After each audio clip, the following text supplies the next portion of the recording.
దాడులే దాడులు, ఎక్కడ చేసినా దాడులే. అంటే ఇంకా చంద్రబాబు నాయుడు సీఎంగా ప్రమాణ స్వీకారం చేయకముందే ఎంత అంటే మళ్ళీ ఏమైనా అంటే వైసీపీ వాళ్ళే ఎన్ని అసలు గెలిచినప్పటి నుంచి దాడుల మీద దాడులు చేస్తున్నారు. అందరూ సైలెంట్గా ఉంటారు. మా వయసు ఓడిపోయి బాధలో ఉండే వాళ్ళ మీద ఎన్ని దాడులు చేస్తున్నారంటే కనీసం ఖండించడం లేదు. పవన్ కళ్యాణ్ అన్న ప్రెస్ మీట్ పెట్టి మా వాళ్ళు అలా చేయకండి అన్నా ఖండించారు. చంద్రబాబు నాయుడు అలా చేయకపోయేసరికి మెయిన్ ఎమ్మెల్యే అభ్యర్థులుగా పోటీ చేసిన కొడాలి నాని, వల్లభనేని వంశీ వాళ్ళ ఇళ్ళు అయితే మరి దూరి కొడాలి నాని ఇంట్లోకైతే కోడిగుడ్లు ఇసిరి వాళ్ళ ఇంటి మీదకి, తర్వాత వల్లభనేని వంశీ వాళ్ళ అపార్ట్మెంట్ దగ్గరికి వెళ్ళి కార్లు వేసుకొని పోయి దాంట్లో ఏమంటారు ఇటుకలు కట్టెలు అన్నీ తీసుకుపోయి అక్కడ గొడవకి, అక్కడ వల్లభనేని వంశాన్ని కొట్టడానికి, ఇక్కడ కొడాలి నానిని కొట్టడానికి ఎలా అంటే రెచ్చిపోతున్నారు. ఎక్కడంటే అక్కడ విపరీతమైన పార్కు ఏదన్నా జగన్ మళ్ళీ అభివృద్ధి లేదు అభివృద్ధి లేదు అభివృద్ధి లేదు అంటారు. జగన్మోహన్ రెడ్డి గారు చేసిన అభివృద్ధిని మొత్తము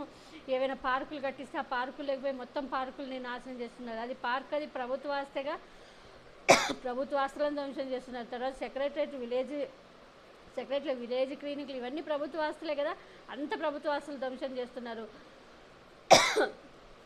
చాలా చోట్ల జగన్మోహన్ రెడ్డి గారి బొమ్మ ఉండడం ఇష్టం లేకపోతే ఎలాగో చంద్రబాబు నాయుడు సీఎంగా ప్రమాణం చేసినాక ప్రతి ఒక్కరు ఆ బొమ్మ తీసేస్తారు. జగన్మోహన్ రెడ్డి తీసి చంద్రబాబు నాయుడు పెడతారు. అంతవరకు మీరు ఎందుకు మీ ఓపిక పట్టుకోలేక ఇంత ఎక్కడ వైఎస్ఆర్ బొమ్మలు కనిపించకుండా వైఎస్ఆర్ బొమ్మల్ని కొడుతున్నారు. వైఎస్ఆర్ బొమ్మల్ని కొట్టి చెప్పులతో కొట్టి లాక్కొచ్చి వాటిని ఇదంతా ఎలా ఉందంటే చూడడానికి ఒక రాక్షస రాజ్యం లెక్కన ఉందన్నమాట.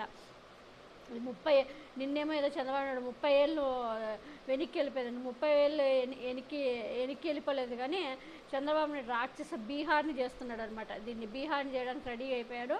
ఇంకా 5 ఏళ్ళు ఎలా భరించాలేమో. ప్రతి ప్రభుత్వ ఆస్తిని జగన్మోహన్ రెడ్డి గారు ఏదన్నా అభివృద్ధి చేయని, జగన్మోహన్ రెడ్డి గారి బొమ్మ ఎక్కడన్నా ఉన్ని దాన్ని కనిపిస్తే సర్వనాశనం చేస్తున్నారు.